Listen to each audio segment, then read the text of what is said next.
I was sitting in my favorite corner booth at Marco's Italian restaurant watching the candlelight dance across Mark's face as he told me about his promotion when my phone buzzed. I almost ignored it. Almost. But something made me glance down at the screen, and what I saw made the blood drain from my face so fast I thought I might faint. An email notification from Chase Bank. Subject line: Your new business loan application has been approved. Amount $150,000. My hands started trembling so violently that I knocked over my wine-glass red liquid spreading across the white tablecloth like blood. Mark reached across the table, concern flooding his eyes. "Sarah, what's wrong? You look like you've seen a ghost." I couldn't speak. Couldn't breathe. Because I hadn't applied for any loan. I knew exactly what this was. They had done it again. My family had forged my signature, used my credit, stolen my identity one more time. And this time it wasn't just a few $1,000s to cover Dad's latest business mistake or David's gambling debts. This was $150,000. Enough to destroy me completely. If you've ever felt used by the people who are supposed to love you most, if you've ever been the family ATM, the problem solver, the one everyone takes from but nobody gives to, then please stay with me. Hit that like button if this resonates with you. Subscribe, because I need to know I'm not alone in this, and comment below with your own story. I promise you this gets worse before it gets better, but it does get better. Now let me take you back to where this nightmare really began. I was 24 years old when everything fell apart, but the foundation had been cracking for years. I just hadn't wanted to see it. I grew up in what looked like the perfect American family in suburban Connecticut. My father, Robert Miller, owned Miller Construction, a company that had been in our family for 2 generations. The business had built half the office buildings and shopping centers in our county. We lived in a 6-bedroom colonial on 3 acres, the kind of house that made people slow down when they drove past. My mother, Eleanor, was the picture-perfect housewife who volunteered at the junior league and hosted dinner parties where everything looked elegant and effortless. She had a gift for making people feel welcomed, while simultaneously making it clear that we were a family of status and importance. My older brother, David, was the golden child, the son who could do no wrong, the heir apparent to Dad's business empire. He was 3 years older than me, handsome and charming when he wanted to be, and completely convinced that the world owed him everything. From the time we were kids, the message was clear. David was special. David was important. David would carry on the family legacy. And then there was me, Sarah the daughter, who was smart enough to be useful but not important enough to be valued. I remember being 12 years old, sitting at the dinner table after bringing home straight A's and a certificate for winning the regional math competition. I was so excited to show my parents, convinced this would be the moment they finally saw me the way they saw David. Dad glanced at my report card for maybe 5 seconds before sliding it back across the table. "That's good, Sarah. Now go help your mother with the dishes." Meanwhile, David had gotten a C- in English, and Dad spent 20 minutes explaining how English wasn't really important for someone who was going to run a construction company anyway. The real skills were things like leadership and vision, things David had in abundance apparently. That was the pattern of my childhood. I could achieve anything academically, win any award, excel at any activity, and it was met with polite acknowledgement at best, complete disinterest at worst. But David could do the bare minimum and be celebrated like he'd conquered Everest. When I was 14, I won a full scholarship to a prestigious summer program at MIT for gifted students in mathematics and engineering. My parents made me turn it down because someone needed to stay home and help Mom with the garden party she was planning for David's high school graduation. David, who had barely graduated with a 2.1 gigapascals. I learned early that my value in this family was in being helpful, in being available and not making waves. I learned to make myself small, to not expect praise or recognition, to find my worth in being the one who solved problems. And there were always problems to solve in the Miller household, though I didn't fully understand the extent of them until much later. The first real crack in the facade came when I was 16. I was doing homework in my room when I heard shouting from downstairs. Dad's voice, loud and angry in a way I'd rarely heard. I crept to the top of the stairs and listened. He was on the phone with someone from the bank, arguing about an overdrawn account, late payments, something about payroll. The construction company, the business that was supposed to be so successful, was having money problems. Serious ones. I heard Mom crying in the kitchen afterward, and Dad telling her everything would be fine, they just needed to move some money around, maybe take out a small loan to get through this rough patch. That was the first time I heard the phrase that would define the next 8 years of my life. Just a rough patch.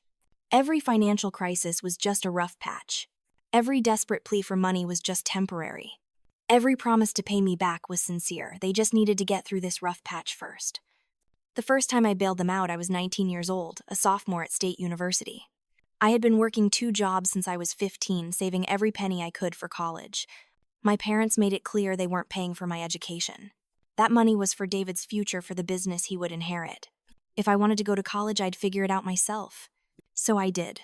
I got scholarships, I worked as a waitress, and a tutor I saved obsessively. By the time I started college, I had $23,000 saved up. It wasn't enough for all 4 years, but it was a start. I would need to take out some loans, but I had a plan. I was going to graduate debt-free if it killed me. Then Dad showed up at my dorm room on a Tuesday afternoon in October. I remember it was raining and he was soaking wet because he'd run from the parking lot without an umbrella. His eyes were red and I realized with shock that he'd been crying. My father, who I'd never seen show vulnerability in my entire life, was standing in my tiny dorm room with tears streaming down his face. "Sarah, I need your help. I need it desperately, and I didn't know who else to turn to." He explained that the construction company had lost a major contract, that he'd made some bad investments, trying to diversify, that payroll was due in 3 days, and he was $12,000 short. If he couldn't make payroll, he'd have to lay off 15 people. 15 families who depended on him for their livelihoods. Men who had worked for him for decades. Men with mortgages and children and medical bills. "I know I haven't been the father you deserved," he said, and this was the first time he'd ever acknowledged that. "I know I've put too much pressure on your brother and not enough attention on you. But Sarah, you're the smart one. You're the responsible one. You've always been so good with money. I'm asking you as your father, please help me. I'll pay you back with interest. I promise. I just need to get through this rough patch." I gave him $15,000.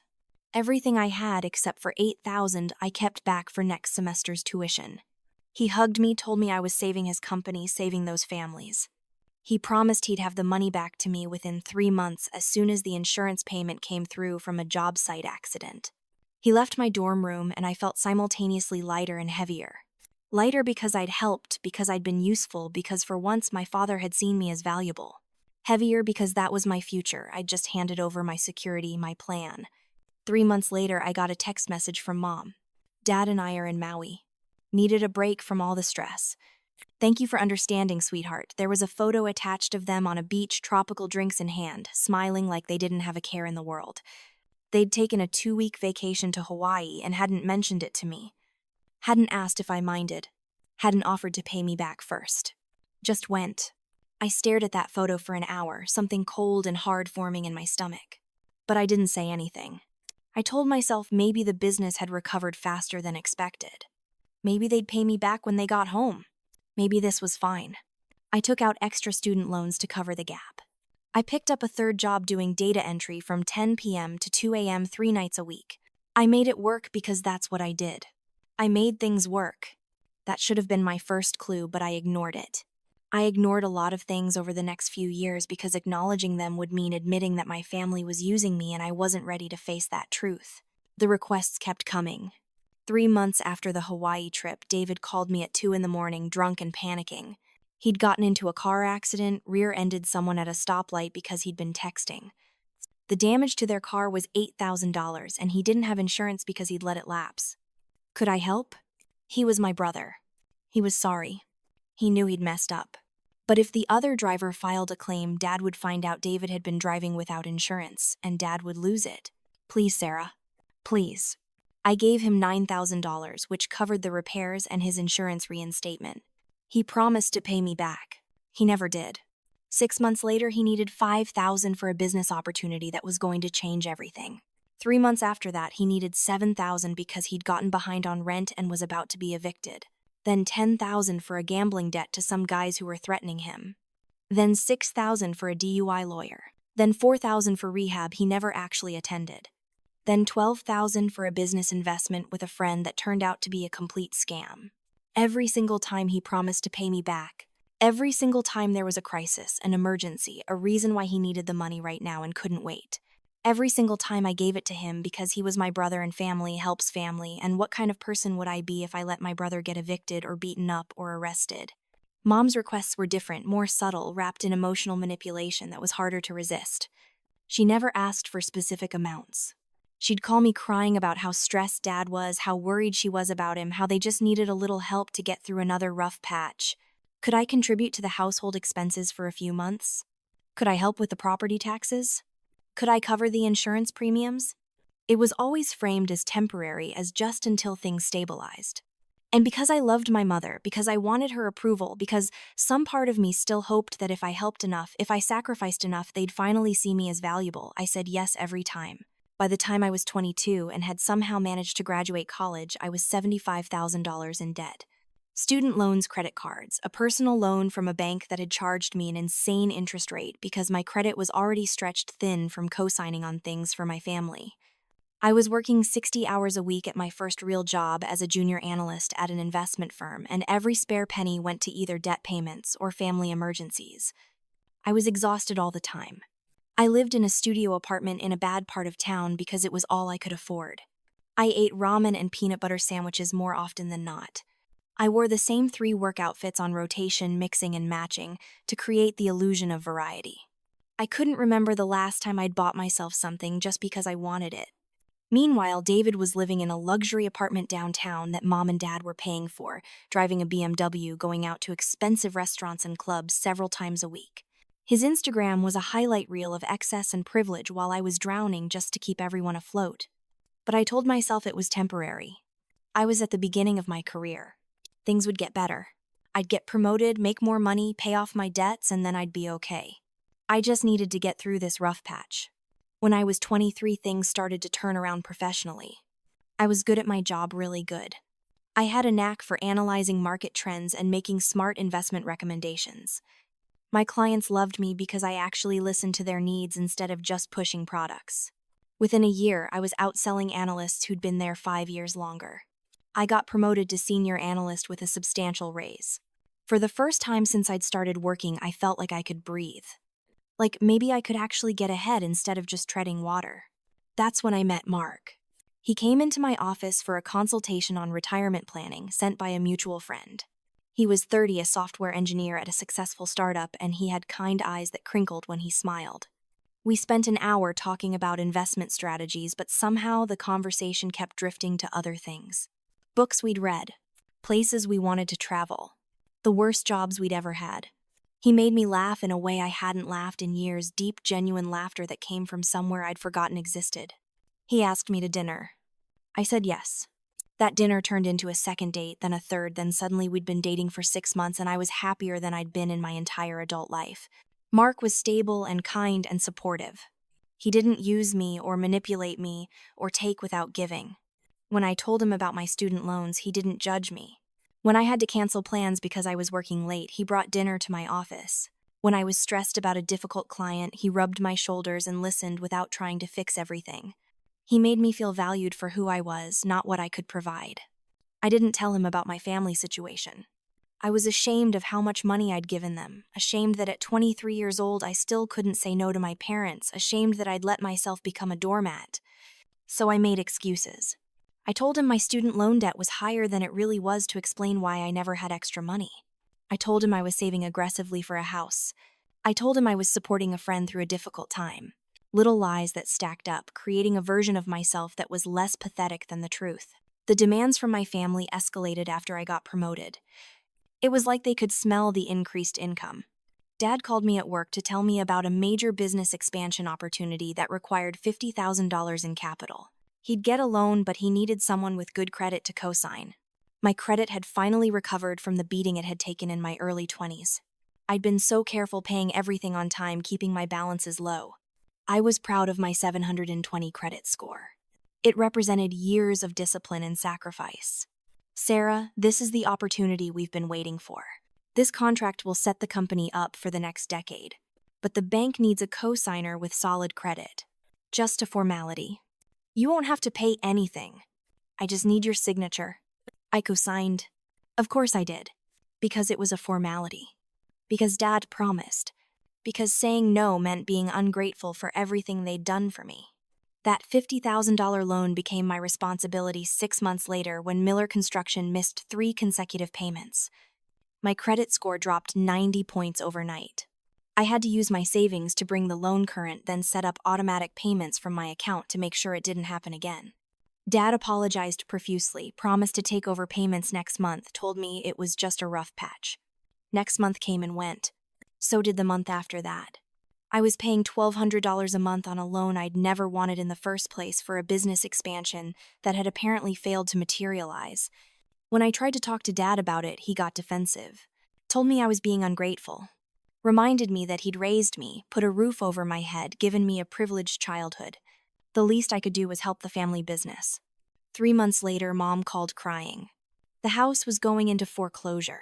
They'd missed 4 mortgage payments because business was slow and they'd had unexpected expenses. Could I help them catch up? It was only $11,000. It would save their home, the home I'd grown up in, the home that had been in the family for 20 years. How could I say no to that? I cleaned out my savings account and gave them the money. Mom cried with relief and thanked me 1,000 times. 2 weeks later, she posted pictures on Facebook of the new kitchen renovation. Granite countertops, stainless steel appliances, custom cabinets, $30,000 worth of upgrades easy. When I asked about it, she said Dad had gotten a bonus from a completed project. They decided to finally update the kitchen since it was so outdated. Didn't I think it looked beautiful? I looked at those pictures of that gleaming new kitchen purchased while I'd given them my last dollar to supposedly save them from foreclosure, and something inside me cracked. But I still didn't say anything. I told myself maybe the foreclosure threat had been real, and the bonus had come after. I told myself I was being paranoid and suspicious. I told myself to be grateful I was in a position to help. I told myself a lot of lies that year. David's demands became more frequent and more aggressive. He'd text me at all hours with crisis after crisis. His car broke down and he needed $4,000 for repairs. His business partner screwed him over and he needed $8,000 to cover his share of a debt. His girlfriend's medical bills were piling up and he needed $6,000 to help her. He was starting a new business venture and just needed $10,000 for startup costs. Each time there was urgency, pressure, guilt. Each time I gave him what he asked for because he was my brother, and what kind of sister would I be if I didn't help? I started having panic attacks. The first one happened at work during a client meeting. I was presenting a portfolio recommendation when suddenly I couldn't breathe. The room spun. My heart felt like it was going to explode out of my chest. I excused myself and barely made it to the bathroom before I collapsed on the floor, gasping for air, convinced I was having a heart attack. When I finally calmed down enough to think clearly, I realized I'd been adding up numbers in my head, numbers representing everything I'd given my family over the past 5 years. The total was somewhere north of $200,000. $200,000 that I'd earned, saved, borrowed, and handed over to people who'd never paid me back a single cent. I started seeing a therapist doctor, Patricia Chen, a woman in her 50s who specialized in family dynamics. I didn't tell her everything at first. I was too ashamed. But over months of weekly sessions, the full story came out. She listened without judgment, taking notes occasionally, asking pointed questions that made me uncomfortable. After our 6th session, she looked at me very seriously and said something that changed everything. "Sarah, what you're describing isn't family helping family. What you're describing is financial abuse. Your family is systematically exploiting you, and they've conditioned you to believe that resisting this exploitation makes you a bad person. You're not a bad person for having boundaries. You're not selfish for wanting to keep money you've earned. And you're not obligated to destroy your own financial future to fund their lifestyle." Financial abuse. The words hit me like a physical blow. I'd never thought of it that way.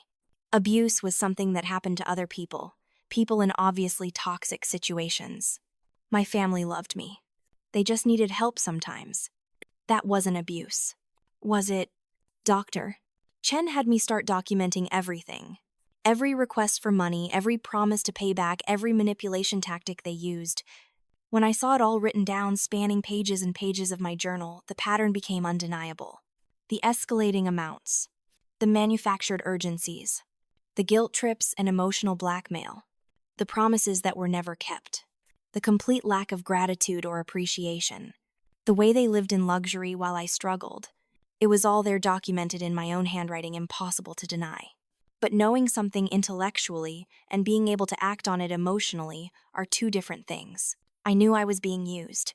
I knew I needed to set boundaries.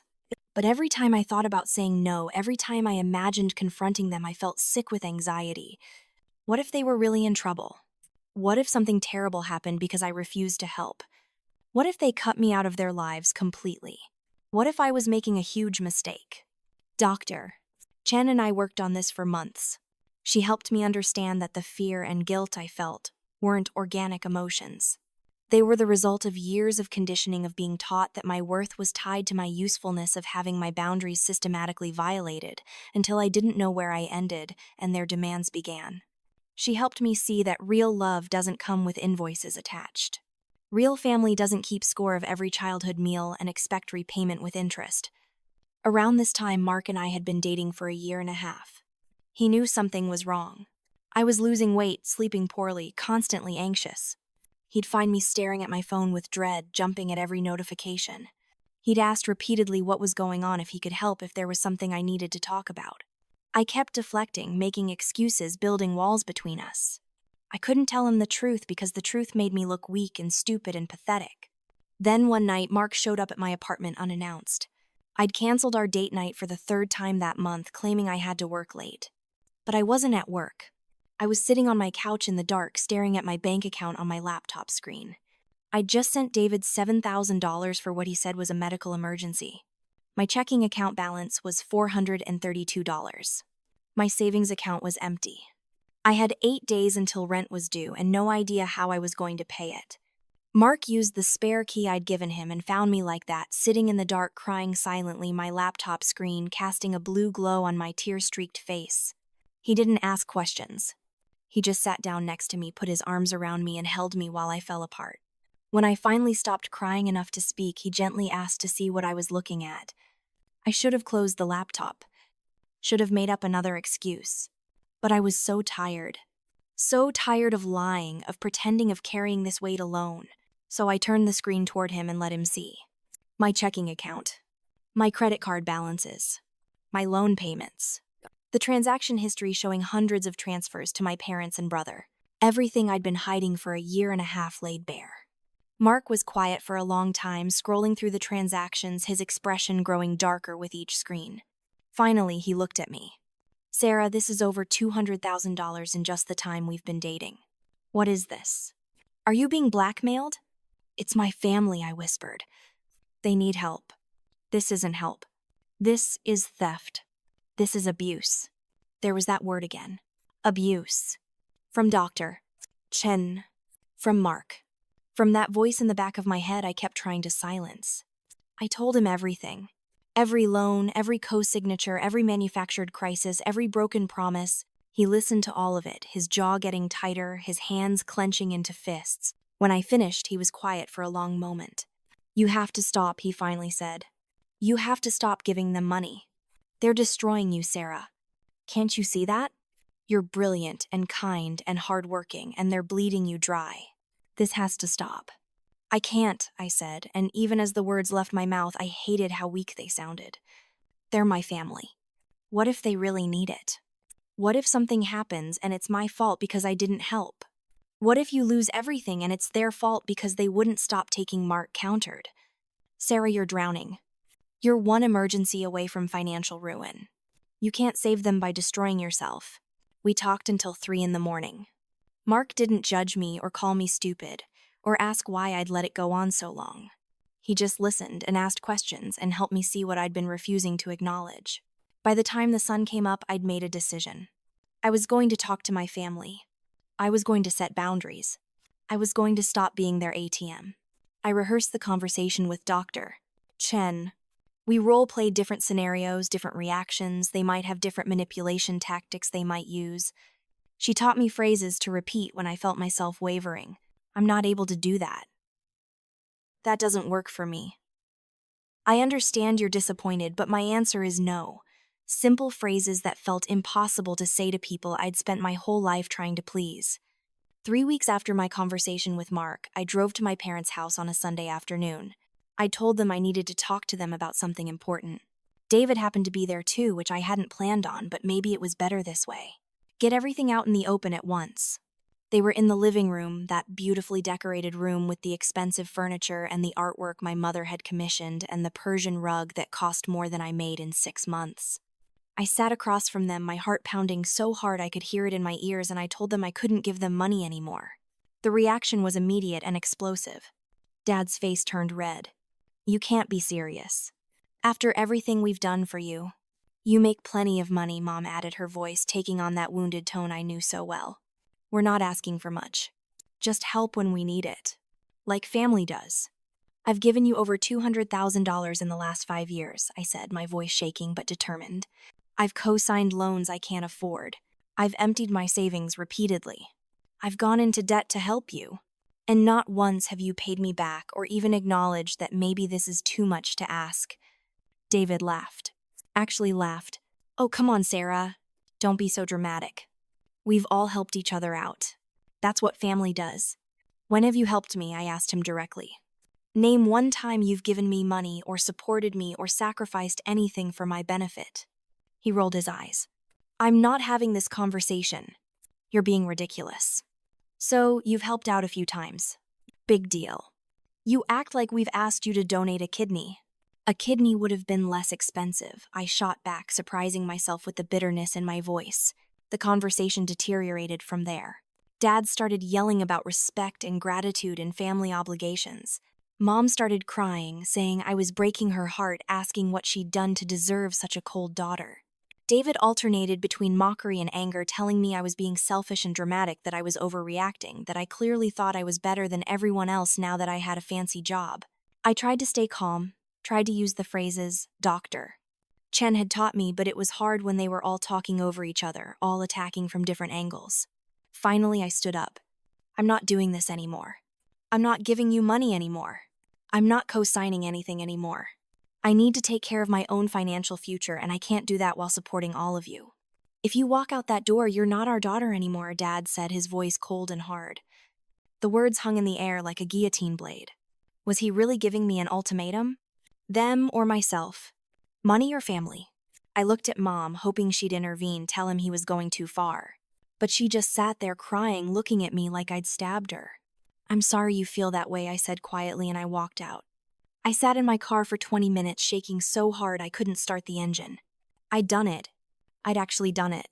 I'd set a boundary with my family. And it felt horrible. I felt guilty and selfish and cruel, even though logically I knew I'd done nothing wrong. The weight of their disappointment and anger was crushing. But I didn't go back in. I didn't apologize or take it back. I drove to Mark's apartment, and when he opened the door and saw my face, he just pulled me inside and held me while I cried. "You did the right thing," he kept saying. "I'm so proud of you. You did the right thing." For about a week, there was silence. No calls, no texts, nothing. I told myself this was good. They were respecting my boundary. Or maybe they'd disown me like Dad threatened, and I'd never hear from them again. I didn't know which option was worse. Then the barrage began. Mom started texting me multiple times a day. Photos of family memories with captions like, "Remember when we were happy," messages about how Dad wasn't sleeping, how worried she was about him. How could I do this to them?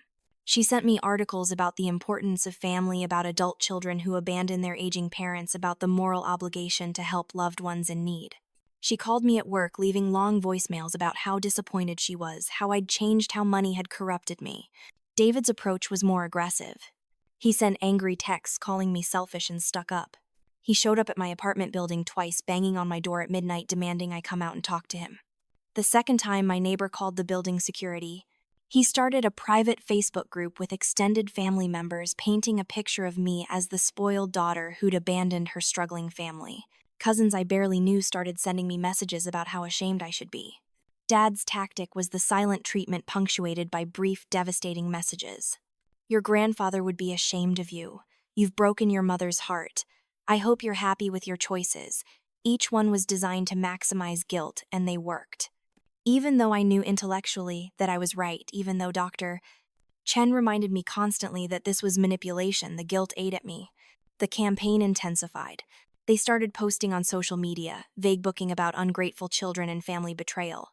They told relatives I'd refused to help with a medical emergency, which was a complete lie. They called my office pretending to be clients, then leaving nasty messages when they got my voicemail.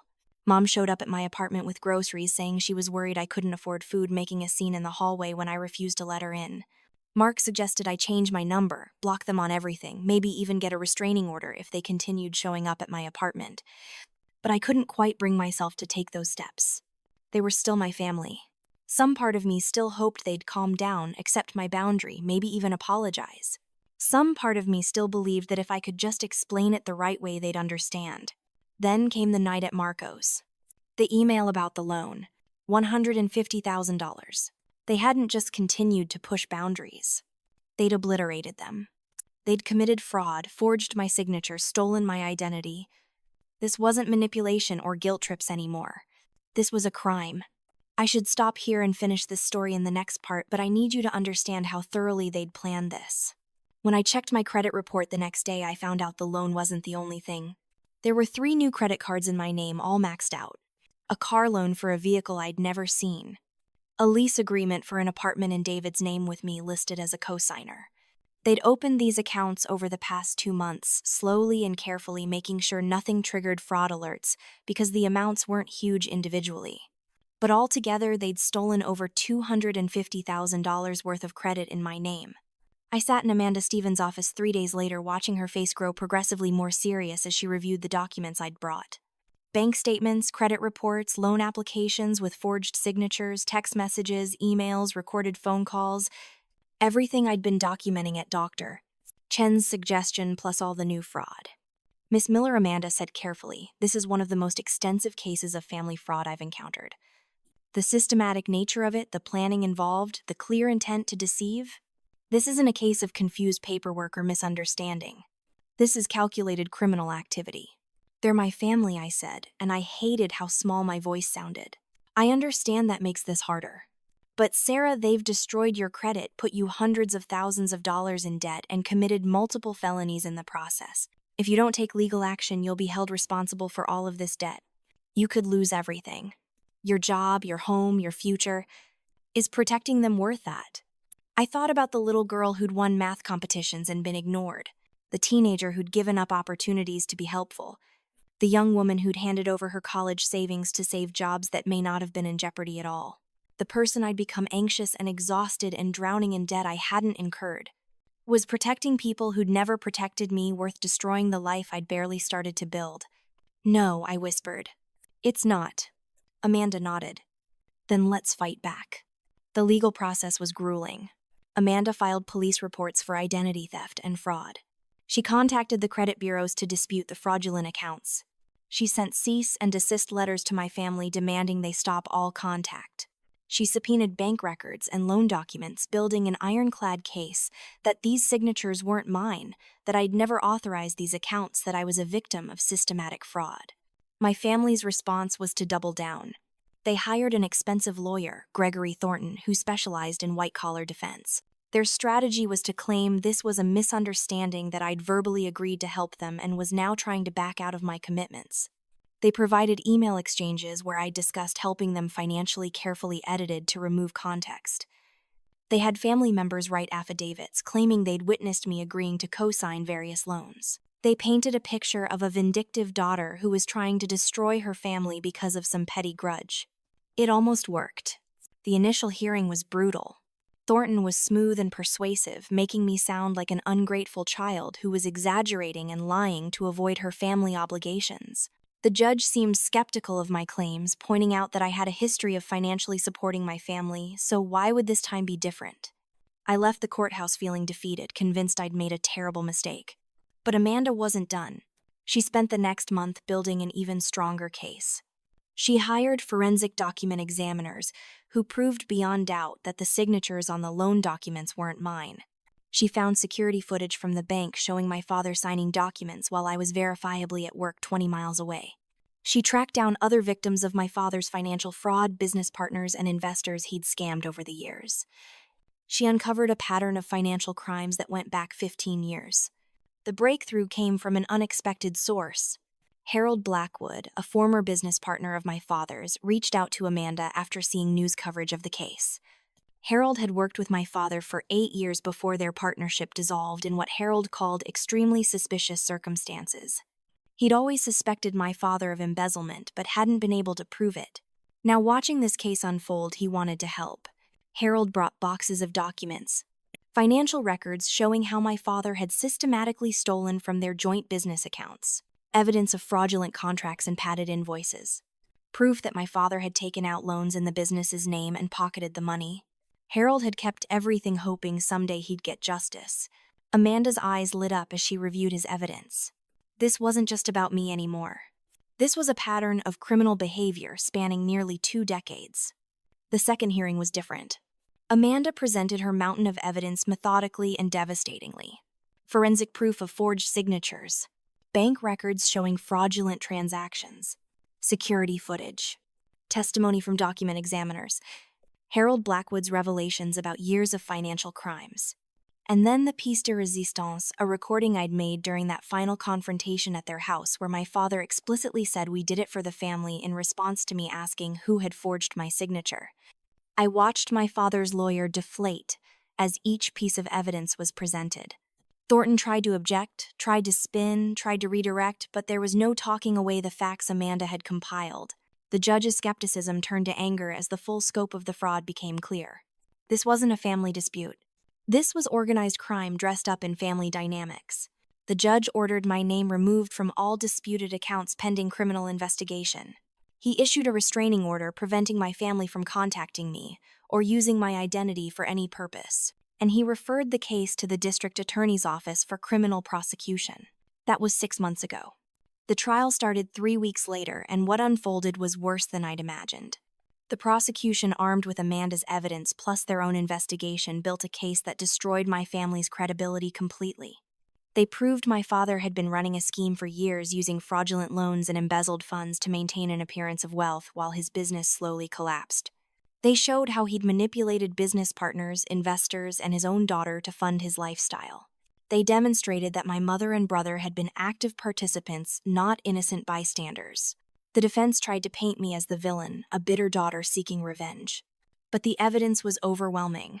37 fraudulent transactions, 18 forged documents, 7 business partners who'd been defrauded, and testimony from me delivered calmly and clearly about years of manipulation and financial abuse. David took the stand and tried to claim he thought I'd agreed to everything, that there must have been a misunderstanding. The prosecution destroyed him on cross-examination, showing text messages where he'd bragged to friends about cleaning out my stupid sister. My mother cried throughout her testimony, claiming she'd thought everything was legal, that she'd trusted her husband. But the prosecution showed emails where she'd discussed with Dad how to forge my signature convincingly. The worst moment was when my father took the stand. His lawyer advised against it, but Dad insisted. He thought he could charm the jury, explain everything away, make them see that he'd been trying to save his business and his family. Instead, he came across as arrogant and entitled. He actually said under oath I raised her. I fed her. I gave her everything. The least she could do was help when we needed it. She owes us. That quote made headlines. Father claims daughter ows him after stealing her identity. The media attention intensified. Reporters camped outside the courthouse. My story went viral, shared by thousands of people who'd experienced similar dynamics with their families. I gave one interview, just one, to set the record straight. I spoke calmly about financial abuse, about how it can happen in families that look perfect from the outside, about how manipulation doesn't always look like violence. The interview was viewed millions of times. The verdict came back after 4 hours of deliberation. Guilty on all major counts. My father was sentenced to 7 years in federal prison for fraud, embezzlement, and identity theft. My brother got 5 years. My mother received 3 years probation and community service as a cooperating witness, though she still had to pay restitution. The judge's statement at sentencing was scathing.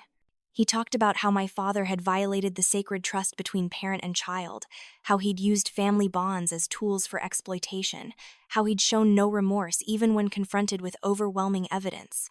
I sat in that courtroom and watched my family be led away in handcuffs, and I felt nothing. Not satisfaction, not sadness, not anger. Just empty. Numb. It was over. The nightmare that had defined my adult life was finally truly over. Mark put his arm around me, and we walked out of the courthouse into bright sunlight. I didn't go back to work for a week. I needed time to process everything to figure out who I was without the weight of their demands crushing me. Mark took time off too, and we went to a cabin in the mountains far from phones and internet and reporters. We hiked and cooked and talked and sat in comfortable silence. Slowly, the numbness faded, replaced by something I hadn't felt in years. Hope. For the first time since I was 19 years old, I felt like my future was my own. Rebuilding wasn't easy. My credit was destroyed despite the court orders removing fraudulent accounts. It would take years to fully recover. I had legitimate debt from all the times I'd voluntarily helped them, loans and credit cards I'd taken out thinking I was helping family in crisis. I paid it off slowly, methodically, without resentment, because at least now no new debt was being added. But I also started to thrive.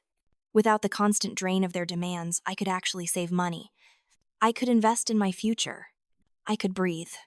I got promoted at work because I could finally focus on my career instead of putting out fires at home. 6 months after the trial, I made a decision that changed everything. I left my corporate job and started my own financial consulting firm specializing in helping people recover from financial abuse. The business took off faster than I could have imagined. Apparently, there were a lot of people out there who needed help untangling themselves from exploitative family situations, who needed someone who understood what it was like to be used by the people who were supposed to love you. I hired Jessica as my operations manager, and together we built something meaningful, something that helped people reclaim their lives. Mark proposed on the anniversary of the day I walked out of my parents' house. We were back at Marco's Italian restaurant, sitting in that same corner booth. He got down on one knee and said, "Sarah, you are the strongest, bravest, most incredible person I have ever known. You fought for yourself when no one else would. You chose yourself when it would have been easier to keep sacrificing. I want to spend the rest of my life showing you what real love looks like, the kind that builds you up instead of tearing you down. Will you marry me?" I said yes through happy tears, and this time when I cried at that table, it was because I was overwhelmed with joy, not devastation. We got married in a small ceremony on the beach, surrounded by the people who actually loved us. Jessica was my maid of honor. Amanda Stevens came, having become more than just my lawyer, but a friend. Colleagues from work attended. Mark's family, who had welcomed me with open arms and shown me what healthy family dynamics looked like, filled half the seats. It was small and intimate and perfect. My family sent letters from prison. I didn't open them. I had nothing left to say to them, and more importantly, I had nothing left I needed to hear. Some people asked if I felt guilty about what happened to them, if I regretted pressing charges. The answer was no. They had made their choices. They had committed crimes. They had hurt people, including me. The consequences were theirs to bear, not mine. A year after the wedding, I got a letter from a different address. It was from Mom, who had completed her probation.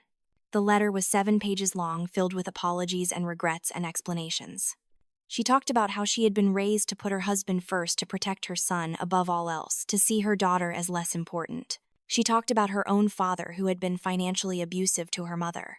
She talked about patterns and cycles and mistakes. She asked if we could meet, if I could find it in my heart to forgive her. I thought about it for a long time. Talked it over with my therapist, with Mark, with Jessica. In the end, I agreed to meet her at a neutral location, a coffee shop near my office. I made it clear this wasn't reconciliation, just conversation. I wasn't making any promises. She looked older than I remembered, smaller somehow. Prison and probation had worn her down. We sat across from each other, two strangers who shared DNA. She cried a lot, apologized repeatedly, told me she understood if I could never forgive her. I listened, but I didn't cry. I had done all my crying already. I can't go back to being who I was, I told her honestly. That person almost destroyed me. I can't be your daughter in the way you want me to be. I know, she whispered. I'm not asking you to. I just wanted you to know that I see now what we did to you. I see how wrong it was, and I'm sorry. Even if you never speak to me again, I needed you to know that I'm sorry. We talked for 2 hours. It wasn't healing exactly. It wasn't closure. It was just acknowledgement. She had hurt me. She knew she had hurt me. She had to live with that. And I had to decide what, if any, role she would have in my life going forward. I told her I would think about it. That maybe eventually we could try to build something new, but it would never be what it was before. She would never be the mother who could call and demand money. She would never be the woman who could manipulate me with guilt and tears. If we had a relationship, it would be on my terms with my boundaries, and she would have to respect that. She agreed. Whether she meant it or whether she could actually follow through remained to be seen. But I wasn't holding my breath. I had learned that people rarely change, and even when they do, it's a slow and imperfect process. I could give her a chance to prove herself, but I wouldn't sacrifice my peace for it. As for Dad and David, they were still in prison, and I had no intention of reaching out. According to Mom, they still blamed me for their situation, still called me vindictive and ungrateful behind bars. That told me everything I needed to know. Some people would never take responsibility for their actions, and I didn't need to waste my energy on them. 2 years after I walked out of that house, I stood on the balcony of the home Mark and I had bought together, looking out at the city lights. It was a modest place, but it was ours, paid for with money we had earned without anyone trying to take it from us. My business was thriving. My marriage was happy. My credit score had finally recovered. I had a savings account with actual money in it, investments growing, a retirement fund, all the things I should have had years ago if I hadn't been bleeding myself dry for people who didn't appreciate it. My phone buzzed with a notification. Another person had reached out through my company website asking for help leaving a financially abusive situation. I smiled and made a note to respond first thing in the morning. Every person I helped felt like a small victory, not just for them, but for the younger version of me who thought she had to endure because family was family. I had learned the hard way that family isn't about blood. It's about respect and love and reciprocity. It's about people who celebrate your successes instead of resenting them, who support your dreams instead of exploiting them, who give as much as they take. My real family was Mark, Jessica, Amanda, the colleagues who had become friends, the community I had built around my business. These were the people who showed up for me without expecting anything in return. Sometimes I still had moments of doubt. Moments where I wondered if I had been too harsh, if I should have tried harder to fix things, if I was really the villain they painted me as. But those moments got fewer and further between. My therapist helped me see that doubt was natural after years of conditioning, but it didn't mean I was wrong. Standing up for myself wasn't cruel. Protecting my future wasn't selfish. Refusing to be destroyed for someone else's benefit wasn't heartless. It was survival. It was self-love. It was necessary. I thought about all the years I had wasted trying to earn love that should have been freely given. All the nights I had cried myself to sleep worrying about money. All the opportunities I had missed because I was too busy bailing out people who never intended to do better. And I realized that while I couldn't get those years back, I could make sure the years ahead were different. So that's what I did. I built a life worth living. I invested in relationships that were healthy and reciprocal. I pursued my passions without guilt. I saved and spent money on things that brought me joy without anyone making me feel bad about it. I woke up every morning grateful for the peace I had fought so hard to achieve. The last thing I want to say is this: if you're in a situation like I was, if you're being used and manipulated and drained by people who claim to love you, please know that it's not your fault. It's not your responsibility to fix adults who won't fix themselves. It's not your job to sacrifice your future for people who won't appreciate it. And walking away, setting boundaries, choosing yourself, none of that makes you a bad person. It makes you a person who values their own life. You deserve to be loved without conditions. You deserve relationships that give as much as they take. You deserve to be seen as more than what you can provide. And if the people in your life can't offer you that, then you deserve the courage to walk away and find people who will. It took me years to learn that lesson. Years of pain and exploitation and self-doubt. But I finally got there. And now my life is mine, truly mine in a way it never was before. I'm not defined by my family's dysfunction anymore. I'm not trapped by obligations that were never really obligations at all. I'm free. And freedom, real freedom, is worth fighting for. So to anyone listening who sees themselves in my story, who's been the family ATM or the problem solver or the one everyone takes from, I want to ask you, when will enough be enough? What will it take for you to choose yourself? And what kind of life could you build if you stopped giving pieces of yourself to people who don't value them? Drop a comment below and share your story. Hit that like button if this resonated with you. Subscribe, because I share real stories about real people reclaiming their power. Your story matters. Your pain is valid. And your future can be different. I'm living proof of that.